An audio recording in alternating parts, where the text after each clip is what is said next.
안녕하세요. 메가존 클라우드의 서길주입니다. 분위기가 되게 좋네요.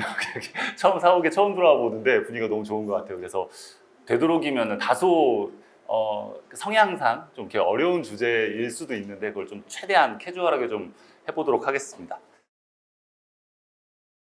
제가 요즘에 이것 때문에 좀 답답하거든요. 여기 채팅창 보이시죠? 좀 작아서 안 보이실래나? 저 이제 채팅창만 보면은 이제 설명을 막 하고 싶어요. 저게 어떻게 돌아가는지. 그래서 보통은 이제 이렇게 이해를 하고 계실 거예요. 특히나 이제 일반 유저이실 때가 되게 많으실 거라서 저 끝에 이제 보면 GPT-4 옴니나 뭐 클러드 소넷 뭐 3.5나 이런 것들이 있는데 이 채팅창에 뭔가를 치면은 바로 저기에서 뭔가 해준다고 약간 착각을 하고 계시는 형태들이 되게 많으세요. 그러니까 실제로 퍼블릭 서비스인 GPT, 그러니까 오픈 AI에서 제공한 서비스도 사실은 그 웹 쪽에 있는 화면에 있는 게 바로 모델에 가는 건 당연히 아니고요.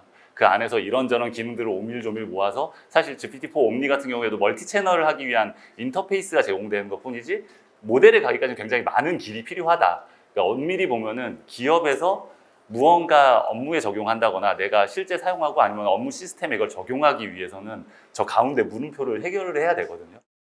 그러니까 제가 일반적인 차이점을 말씀드릴게요. 유튜브나 블로그나 아니면은 솔직히 말씀드려서 저희 회사가 내놓는 이런 그런 샘플 코드들이나 아마존에서 내놓는 샘플 코드들이나 한계가 있어요.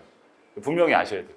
그러니까 그대로 했는데 무엇은 되고 그다음에 어디 유튜브를 보니까 프롬프트 엔지니어를 이렇게 하면 답이 잘 나온다더라. 이렇게 하면은 이렇게 보니까 진짜 잘 나오네. 이렇게 보니까 또 잘 나오네. 그래서 계속 쌓다 보면은 프롬프트 엔지니어를 막 쌓다 보면은 원래 됐던 질문이 또 안 돼요.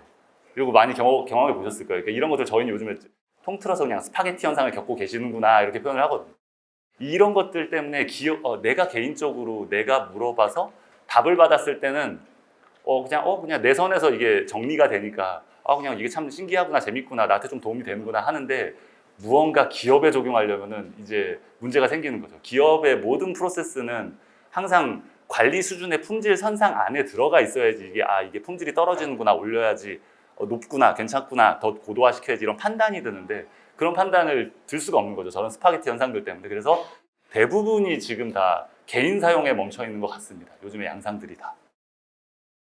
그래서 저 안에 물음표가 해결하는 일이 모델 자체를 개발하는 일이 아닐 수도 있고 그리고 기존에 개발했던 딥러닝 기반의 무언가를 사용할 수도 있고 기존에 회사에서 가지고 있던 SQL 데이터베이스를 연결할 수도 있고 API를 연결할 수도 있고 다양한 것들을 통해서 앞쪽에 무언가 지시를 내렸을 때 맨 마지막에 파운데이션 똑똑한 파운데이션 모델이 우리 회사의 일을 제대로 잘 처리할 수 있게끔 만드는 것이 어떻게 보면은 현명한 방식일 것 같아요.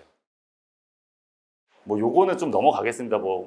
많이들 쓰더라. 그래서 가장 쉬운 것부터 접근해서 그 마이크로 세그먼트 형태로 나눠져 있는 데이터를 이용해서 대고객의 멀티페르소나 반영해가지고 어쩌고저쩌고 하는 걸로 좀 유용하다.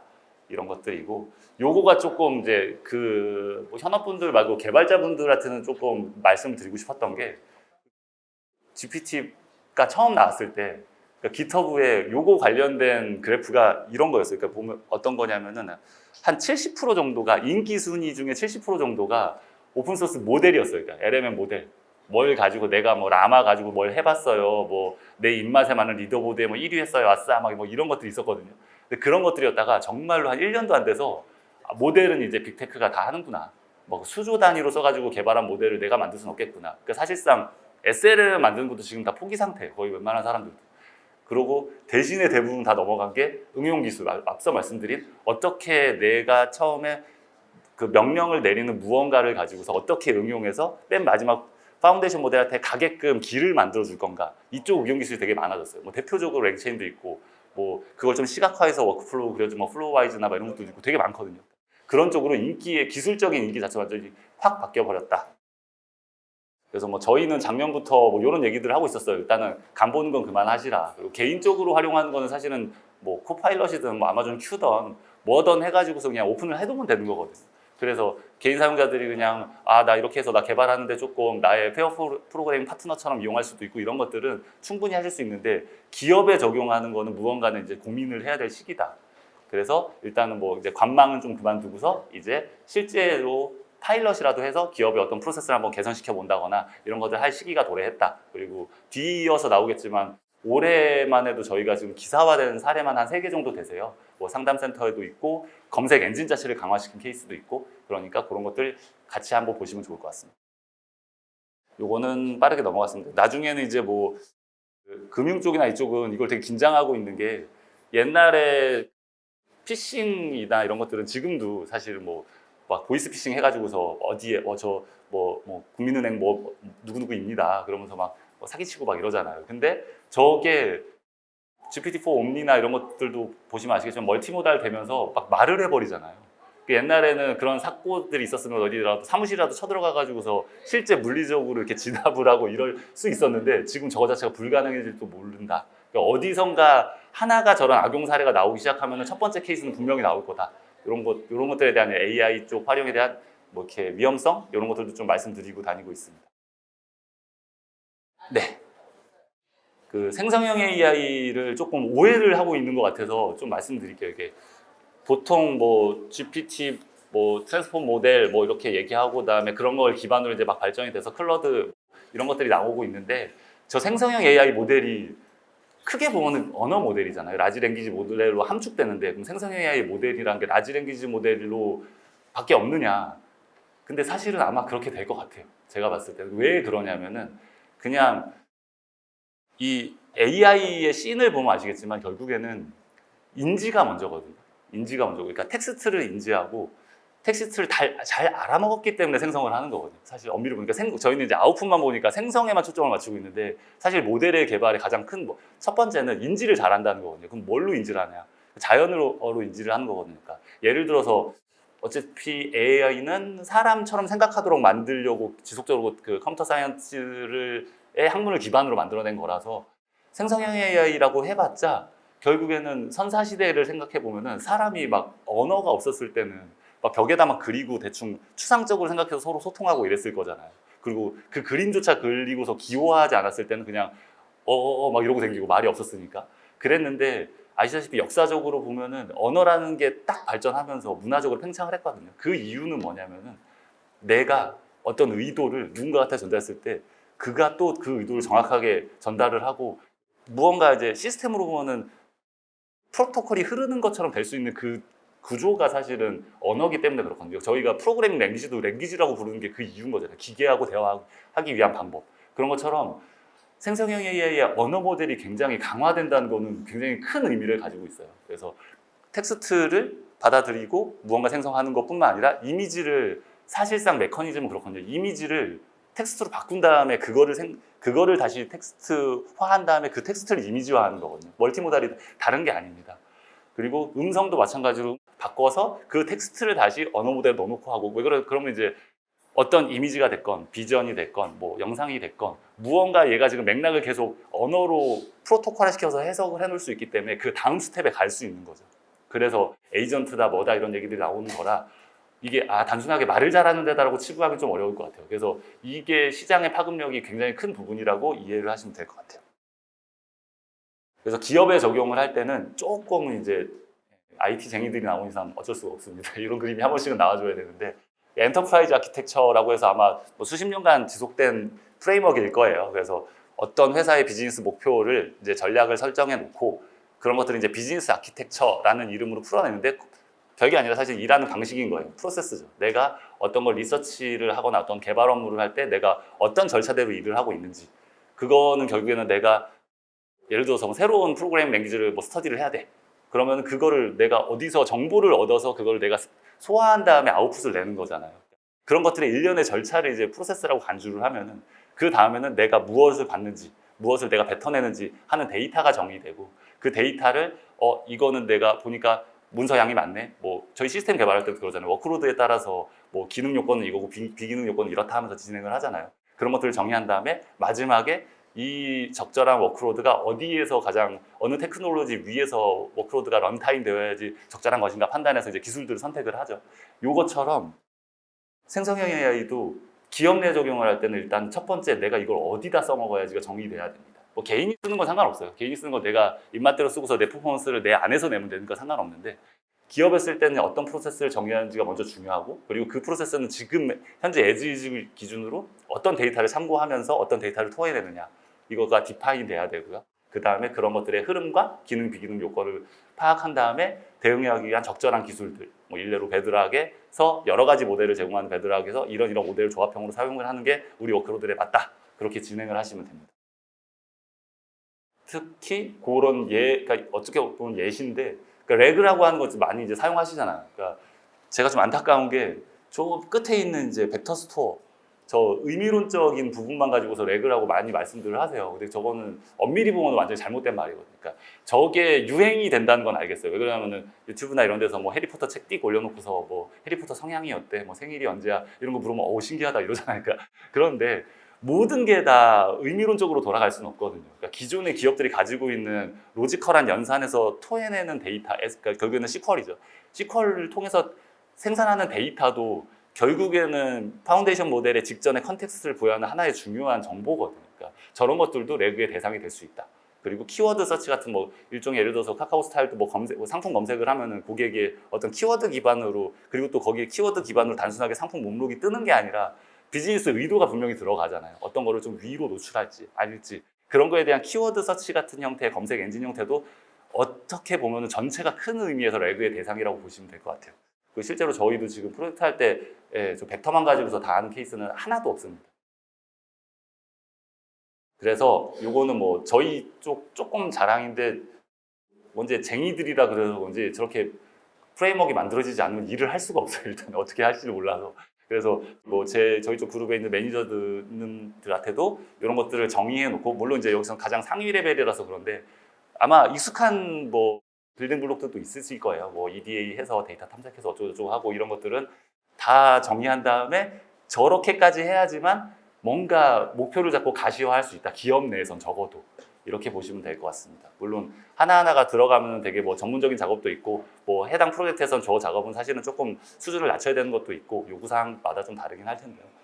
그래서 앞서 말씀드린 하나, 둘, 셋, 네 가지를 어쨌든 이런 방법론에서 커버를 하고 있다. 이렇게 보시면 됩니다. 뭐 예시로 들으자면 좀 장황하긴 한데, 이런 방식으로 조금 내부적으로는 브레인스토밍을 하시면 좋을 것 같아요. 그래서 대홍보 활동을 한다 치면은 메시지나 이미지, 뭐 영상 기획 같은 거를 하는 타스크들이 있을 거고, 뭐 제가 전문가는 아니어서 그냥 막 적어본 겁니다. 또 프로토타이핑도 해야 되고, 뭐 컨텐츠를 실제로 생성하고 배포도 해야 되고, 그 다음에 사후에 마케팅 효과 분석도 해야 되는데, 이런 것들이 하나의 일련의 활동의 비즈니스 프로세스라면 그런 것들이 어떤 유형인지, 컨텐츠를 생성하는 건지, 생산성을 지원하는 건지, 정보를 검색해서 정리하는 건지 좀 유형이 정리가 될 수 있을 거예요. 그러면 그 각각 어떤 모델을 쓰고 어떤 AI의 도움을 받아야지 정의가 될 거거든요. 그래서 실제로는 GPT-4가 짱이래, 뭐 클러드 3.5 소넷이 짱이래, 뭐 이렇게 해가지고 한 모델만 쓰는 경우는 거의 없어요. 그래서 전체 모델을 여러 개 이제 그 테크놀로지 레이어를 쭉 아우른 다음에 필요에 의해서 선택을 해서 내가 목적하고자 하는 성과를 내는데 활용하시면 됩니다. 요거는 예시인데 사실 요거부터 보여드릴게요. 네. 저 중간에 여기 사과가 망가져 배송이 왔어요. 이렇게 쳐봤어요. 근데 저거 사실입니다. 제가 공개를 못해서 그렇지 실제로 옛날에 AI 상담 챗봇 뭐 이런 것들 유행할 때 뭐 사실은 그때 당시에 기업들이 고객이 막 수십억씩 써가지고 많이 했었거든요. 그런데 모 회사 가가지고 제가 적어봤어요. 그러니까 이제 답변이 배송이 빠른 맛있는 사과 상품을 추천드립니다. 이렇게 나오는 거죠. 이거 속이 터지겠죠. 고객 입장에서는.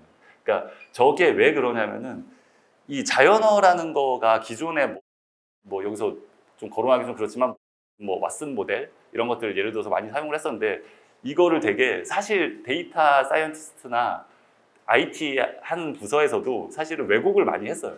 제가 보기에도 좀 반성을 해야 될 필요가 있습니다. 뭐 여기 IT 분들은 좀 그럴지도 모르겠는데, 성과가 나와야 되니까 우리 90%로 분류가 됩니다. 이렇게 좀 했어요. 근데 사실 안 되거든요. 그러니까 저렇게 단순하게 어떤 지표만 딱 갖다 놓고서 내가 90% 분류가 됩니다 라고 하면 안 되는 거라서. 근데 대부분 90%까지 된다고 이제 호도를 했다가 미분류되는 거 10%에 불과하니까 저것만 하시고 나머지는 다 AI 봇에다 맡기시죠, 이렇게 진행했는데 실상은 안 그렇다. 그래서 보통 상담봇에서도 두 가지 어프로치를 요새 쓰는 추세입니다. 그래서 앞쪽에 그냥 의도 분류 어차피 영원히 못한다, 자연어라는 거 맨날 바뀌고, 그리고 오늘 만약에 예를 들어서 뭐 영화가 요즘에 핫한 휴잭맨 나온 거 뭐죠? 데드풀 나왔는데 데드풀이 나와서 또 어떤 신조어가 생겨가지고서 자연어 의도가 막 나올지 모르거든요, 세상은. 그러니까 그런 것들을 영원히 캐치할 수 없으니 전면에 그냥 LLM 놔버리자. 그런 다음에 필요한 정보를 좀 이렇게 넣어가면서 하자. 이렇게 접근해서 의도 분류 자체를 LM에다 맡겨버리고 뒤에 원래 가지고 있었던 비즈니스 프로세스를 처리할 수 있는 API들 연결을 해서 쓰자. 그래서 일명 이게 이제 AI 에이전트죠. 결국 내 목적대로 얘가 일을 하면 얘가 에이전트가 돼버리는 거잖아요. 그래서 이렇게 쓰는 방식이 있고 장점과 단점은 뒤에 한번 정리를 드릴게요. 그리고 두 번째는 그럼에도 불구하고 아직은 우리가 상담 업무라는 게 회사의 KPI가 너무 중요하면은 기존의 그 시나리오 기반 상담 보시나 이런 것들 놓고 뒤쪽에다가 아까 말씀드렸던 것 중에 우리가 90%라고 조금 허세스럽게 정해놨던 목표를 조금 수준을 낮추고 우리 정합률이 한 70% 정도야. 30%를 한 LMM한테 던져보자. 이렇게 해서 하는 약간 보조형으로 접근들도 하고 계십니다. 그래서 각각의 뭐 어프로치에 대한 예시지만 에이전트형하고 어시스트형으로 봤을 때 프로스 컨스는 대충 이렇게 될 것 같아요. 그러니까 에이전트형으로 하면은 조금 어려운 말이 될 수도 있는데 계속 지속적으로 파인 튜닝하기 위한 데이터를 쌓으시는 데 장점이 있어요. 왜 그러면은 인지부터 답까지 하나의 웨이트를 가지고 있는 모델을 사용하는 거라 얘가 처음에 답한 거를 계속 휴먼 피드백을 받으면은 그 자체가 다음에 학습 데이터로 쓰기 굉장히 좋거든요. 같은 모델로 인해 나온 아웃풋이 그 모델의 파라미터들로 평가를 받고 그 웨이트가 다시 들어갔을 때 다시 재학습되는데 이런 게 되게 좋은 거거든요. 그러니까 얼마 전에도 VOC 뭐 이런 이력이 막 100만 건 있으니까 그거 좀 해주세요 막 이래요. 근데 사실은 제가 봤을 때는 하나도 쓸모없는 데이터거든요. 그런 게 있어봤자 별로 좋은 데이터는 아니에요.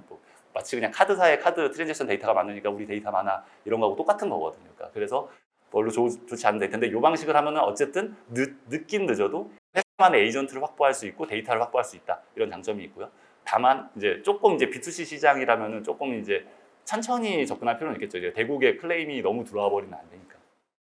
그래서 그렇습니다. 그래서 저희가 이렇게 표준 프레임워크 같은 거를 이제 시장에 많이 말씀드리고 있는데 한 몇 년이 지나도 이 프레임워크가 바뀔 것 같지는 않아요. 그러니까 전체 중에서 내가 이번 사업에서는 어느 부분을 할 건지만 정해서 진행을 하시면은 크게 무리는 없으실 것 같습니다. 사례를 조금 말씀드릴게요. 요거는 최근에 올해에 나온 기사인데 한솔재지 같은 경우 사례는 뭐 그 내부 임직원용으로 시작을 했고 두 번째 HY라는 사례는 그 자사 쇼핑 이커머스 쇼핑몰의 검색 엔진을 그냥 완전 다 바꿔버렸어요. 기존에 있던 검색 엔진을 다 걷어내버리고 생성형의 기반으로 검색 엔진 자체를 다시 꾸렸거든요.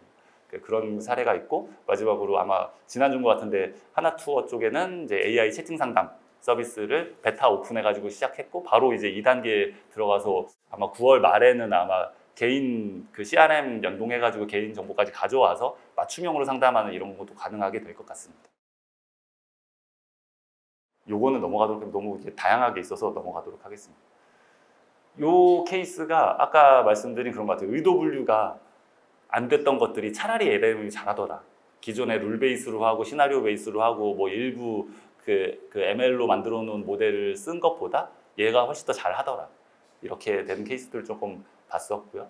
두 번째는 감성 분류도 꽤나 잘하더라. 감성 분류도 예를 들어서 뭐 리뷰 피드백이 막 이렇게 특히 뭐 한글은 아직까지 좀 모자란 것 같은데 영어 리뷰 피드백은 되게 굉장히 잘 돼요.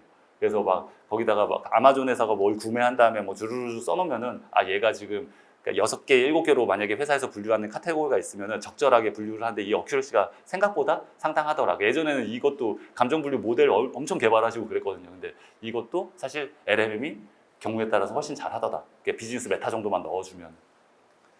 그리고 요게 이제 아까 영업일지인데 요건 좀 재밌었어요. 그러니까 이 회사는 오너분께서 그냥 데이터에 진심이신 분이어가지고 회사에서 모든 이러한 일들은 그냥 다 이 안에서 다 뭔가 기록이 되어야 돼. 그러면서 한 10여 년을 모으신 거예요. 근데 이제 요 시장이 오니까 야 이거 활용해 보지 않을까? 그러면서 이렇게 적용을 했고 요 사례가 되게 재밌었던 게 그건 것 같아요. 그러니까 임직원 분이 막 저희 이제 인터뷰를 보면서 수집을 했죠. 이런 시스템 해결했을 때 어떤 질문들을 하면은 업무에 도움이 되실 것 같아요. 그래서 막 인터뷰를 했는데 모 분은 이렇게 협력업체 모 대표님의 성향이 어때? 막 이런 거 물어보고 근데 답을 해요. 왜냐면 지난 회의록에 그 협력업체 분이 제품에 문제가 있었을 때 나한테 우리 회사에 어떤 클레임을 했더라. 이런 이력들이 있으니까 뭐 매우 공격적이고 뭐 이런 약간 이런 것들을 좀 하더라고요. 그러니까 그런 것들도 엄밀히 보면 되게 도움이 되는 거죠. 여기는 좀 업력이 좀 오래된 회사다 보니까 조금 불편한 얘기 들 수 있는데, 그러니까 이탈에 대해서도 고민을 하세요. 그러니까 이 출산율이 저조하다 보니까 회사 입장에서는 50년, 60년 계속 경영을 해야 되는데 자연 이탈률을 굉장히 걱정하시더라고요. 그러니까 그러니까 이 자연 이탈 걱정하는 건 결국에는 숙련된 그 시니어 분들이 자연 이탈한 것만으로도 회사 전체의 품질이 떨어질 수 있다고 이제 걱정을 하시는 거예요, 오너분께서는. 그러니까 그걸 어떻게 하면 보조적인 도구로 상대적으로 빨리 그 품질을 확보할 수 있게 어떻게 우리가 지원 도구를 만들어 줘야 되지 않겠냐라고 진행을 하게 되었습니다. 두 번째는 이거는 넘어가겠습니다. 저희가 그냥 기술 자랑하는 것 같아가지고 요즘에 뭐 문서에 이미지도 있고 표도 있고 막 이러는데 저희가 적절히 참 잘했다 이런 거라서 나중에 더 구체적인 사례가 필요하시면 더 소중한 시간에 한번 보도록 하고요. 요게 이제 HY 사례인데 검색 엔진 자체를 좀 없앴어요. 그러니까 시장에서 보는 검색 엔진이라고 해서 이커머스는 이런 어드민 기능이 있고 이런 기능을 통해서 뭐 검색 엔진을 해야지만 뭐 좋습니다라고 이렇게 하셨는데 고객도 저희 생각을 좀 존중해 주셨고 해서 그냥 다 없애자. 어차피 검색하는 알고리즘은 전부 다 KNN 알고리즘이고 중요한 거는 그런 보조적으로 들러붙어 있었던 이것들이 얼마나 지속 관리가 되는지가 중요한 건데 그거 그냥 AI를 좀 적극적으로 활용해 보자. 그래서 진행을 했고 저 앞에다 창에다가 이제 자연어를 이제 쓰기 시작할 거다라고 또 온라인을 하셨어요 저희하고. 그러니까 지금 저희가 구글만 해도 아직까지도 저도 습관적으로 그냥 자연어로 물어보는 게 아니라 그냥 키워드로 물어보잖아요. AWS 베드락 이렇게 딱 물어보거나 이런데 그 이제 이쪽은 이커머스에서는 이제 저 채팅창만 보는 사람들이 자연어를 입력하기 시작할 것이다 라고 봐서 해봤는데 지금도 제가 봤을 때는 저런 이커머스 쪽에서 저기다가 자연어로 줄줄줄 쳤을 때 나오는 거는 딱 하나더라고요. 쿠팡. 그리고 얘네가 두 번째 공교롭게. 근데 물론 저게 이커머스 시장이 좀 작은 데기는 한데 그래서 조금 이제 파급력은 조금은 낮은 것 같지만 그럼에도 불구하고 생각보다 검색 엔진 이런 시장에서도 꽤나 직관적으로 사용해 볼 법한 데가 되게 많더라. 그렇습니다. 그래서 뭐 저 뒤에 이제 프로덕트 오너들이 이제 뭐 하신 뭐 예를 들어서 어떤 요구르트는 뭐 간에도 좋고 그러면 이제 보통 다 프로덕트 오너분들 내 태그를 달잖아요. 이게 그리고 아니면 내 특정 대상군이나 그래서 그런 거에 대한 태그들은 어차피 컨텐츠를 관리하시는 시스템이 있으니까 그 시스템에 있는 거를 쭉 다 이제 자동화된 파이프라인을 연결해서 LMM이 탐색하고 추천하기 좋은 형태의 데이터로 모델링을 한 다음에 붙여놨다고 보시면 될 것 같아요. 그래서 뭐 저기서 비싼 순으로 해줘 뭐 이런 것도 그냥 싼 것 중에 조금 뭐 부모님한테 추천하고 싶은 것 좀 해줘 막 이러면은 뭐 싼 걸로 정렬이 되고 이런 것도 그냥 거의 다 되게 만들었습니다. 요거는 여행사 쪽 케이스고요. 이것도 아마 로그인해서 들어가서 보시면 아직은 이제 내항사, 외항사 그리고 요 하나 투어 자체에 대한 규정 이런 것들 수준으로 일단 답변하고 있는데 말씀드렸던 대로 9월에는 이제 2단계 프로젝트가 바로 시작이 돼서 실제 내가 로그인한 고객이 내가 어떤 하나 투어에 어떤 여행 상품을 가입을 했다라고 하면 그 가입된 베이스 기반으로 무언가를 이제 답해 주는 거죠. 여행을 취소하고 싶은데 수수료가 얼마 돼? 그럼 이제 답을 하고 이런 것들이 이제 나오게 될 것 같습니다. 그래서 저희 메가존 클라우드에서는 이런 오퍼링을 가지고서 진행을 하고 있고요. 그리고 아마 9월 말 내지는 10월 초에 이제 유저 플랫폼이라고 해서 플레이그라운드 같은 플랫폼도 하나 공개를 할 거예요. 그러니까 그런 것들도 같이 한번 관심 가져주시고 저희 쪽 방문 주시면 좋을 것 같습니다. 네. 마지막으로 말씀드리고 싶은 거는 앞쪽에 뭐 저희 컨설팅 서비스를 이용하세요 이 말씀이 아니라 내부적으로 이런 활동들은 충분히 해보실 법한 것 같아요. 그러니까 전체적으로 펼쳐놓고 약간 공모 같은 것도 해보신 다음에 디스커버 한 다음에 좀 스몰 석세스 포인트 하나 잡아가지고서 내부적으로 인소싱 하실 수 있는 그 리소스들하고 함께 무언가를 해보시는 거 굉장히 좋을 것 같습니다. 감사합니다. 네.